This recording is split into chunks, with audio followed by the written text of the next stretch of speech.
Hello বন্ধুরা, সব কেমন আছো? আশা করি ঈশ্বরের কৃপায় সকলে ভালো আছো। তোমরা স্ক্রিনে যে পেশেন্টের হাতের আঙুল এবং পায়ের আঙুলের ছবিটি দেখতে পাচ্ছ, এইটি একটি বিশেষ ধরনের রোগ। এটিকে বলা হয় স্ক্লেরোডার্মা। এই স্ক্লেরোডার্মা এই রোগটির কারণে গ্যাংগ্রিনের ডেভেলপমেন্ট আসে, অর্থাৎ গ্যাংগ্রিনাস কন্ডিশন চলে আসে। তো এই রোগীটিকে আমি বহুদিন আগে, আজ থেকে বহু বছর আগে ধরতে গেলে, এর চিকিৎসা করেছিলাম।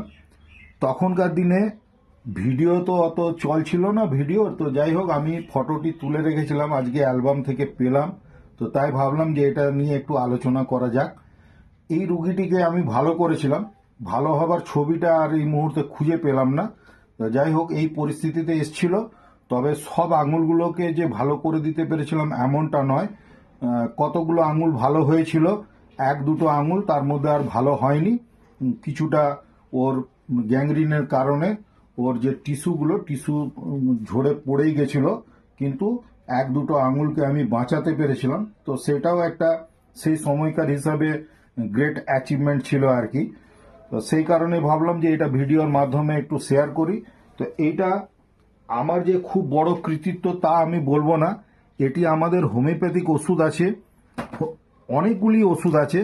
তো তার মধ্যে আমি যে সিমটমস আরে পেয়েছিলাম, তার দ্বারা আমি একে আর্সেনিকাম অ্যালবাম ওষুধটি দিয়েছিলাম। আর আর্সেনিকাম অ্যালবাম ওষুধটি দিতে গেলে যেটি আমাদেরকে খুব বেশি মাত্রায় লক্ষ্য রাখতে হয়, সেটি হচ্ছে যে আর্সেনিকের পেশেন্টের কিন্তু ব্যথা থাকে, জ্বালা থাকে, এবং জ্বালাটি কিন্তু দুপুরের মধ্যভাগে এবং রাতেরও মধ্যভাগে খুব বেশি মাত্রায় বাড়ে। আরেকটি জিনিস খুব ইম্পর্ট্যান্ট, যেটি জিনিস সেটি হচ্ছে গরম সেক নিলে তার ভালো লাগে। তো ব্যাপার হচ্ছে যে এই পেশেন্টের এই আঙুলগুলির যে এই পরিস্থিতি ছিল, এই পরিস্থিতি থাকা সত্ত্বেও সে কিন্তু ওই মাঝে মাঝে গরম সেক নিত। সেই কারণে এই সিমটমসগুলি দেখে আমি তাকে কিন্তু আর্সেনিকাম অ্যালবাম এই ওষুধটি দিয়েছিলাম, এবং এইটি 6 পাওয়ার আমি ব্যবহার করেছিলাম। তার দ্বারা কিন্তু মিরাকুলাস আমি রেজাল্ট পেয়েছিলাম। তবে দুঃখের বিষয় এটাই যে সবগুলো বাঁচাতে পারিনি, কেননা পেশেন্টটি আমার কাছে খুবই এক্সট্রিম কন্ডিশনে এসেছিল।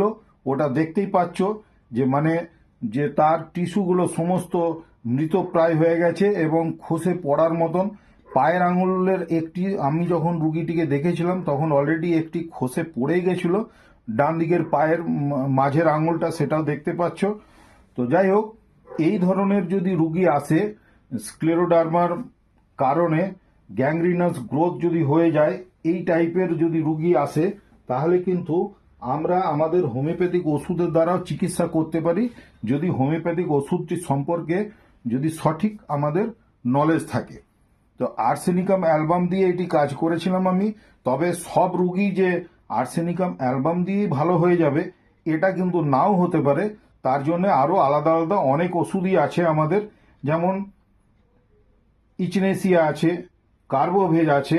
মুখে যদি এই ধরনের যদি দেখা যায় স্ক্লেরোডার্মা হয়েছে এবং তার দ্বারা হয়তো গ্যাংগ্রিনাস গ্রোথ হয়েছে, সেই ক্ষেত্রে কিন্তু কার্বোভেজটি খুব ভালো কাজ করবে। আর্নিকাও আমাদের এই ওষুধটিও খুব ভালো কাজ করে। এরকমভাবে বহু ওষুধ আছে। তো যাই হোক, আজকে এই ভিডিওটি আর লম্বা করব না। এই ভিডিওটার দ্বারা অনেকদিন আগের আমার এই পেশেন্টটির আজকে এই ভিডিওটি আমি করলাম। তোমাদের যদি ভালো লেগে থাকে তাহলে এই ভিডিওটি বিভিন্ন তোমাদের বন্ধু বান্ধব ও ফ্যামিলি মেম্বারদের মধ্যে শেয়ার করবার চেষ্টা করবে, কেননা এই রকম যদি জানা যায় এই ধরনের পেশেন্টও আমরা যে চিকিৎসা করতে পারি, এই নলেজটি যত মানুষের মধ্যে ছড়াবে তত কিন্তু আমাদের হোমিওপ্যাথিটার প্রচার প্রসার কিন্তু আরও বাড়বে। এই কারণেই আমি বললাম। এবং ওষুধ আমাদের যে হোমিওপ্যাথিতে সর্ব লেভেলেই আমাদের ওষুধ কাজ করতে পারে, এটি জানাবার জন্য বিশেষ করে এই ছবিটি দিয়ে, পুরনো ছবি যদিও, তো এইটি যেহেতু অ্যালবাম থেকে পেয়েছি আমি এই ভিডিওটি তৈরি করলাম। তোমরা শেয়ার করবে, আর যদি চ্যানেলটিতে নতুন হয়ে থাকো সাবস্ক্রাইব করে নিয়ে বেল আইকনটি অন করে রাখবে, আর কমেন্ট সেকশনে এসে কেমন লাগলো ভিডিওটি জানাবে। আর তোমাদের যদি পছন্দের কোনো সাবজেক্ট থাকে, অর্থাৎ কোনো হোমিওপ্যাথিক ওষুধ সম্পর্কে বা কোনো রোগ সম্পর্কে জানতে চাও, তাহলে সেটা জানাবে। আমি আগামী দিনে সেইটির উপরে ভিডিও করবার চেষ্টা করব। ধন্যবাদ, সকলে খুব ভালো থেকো।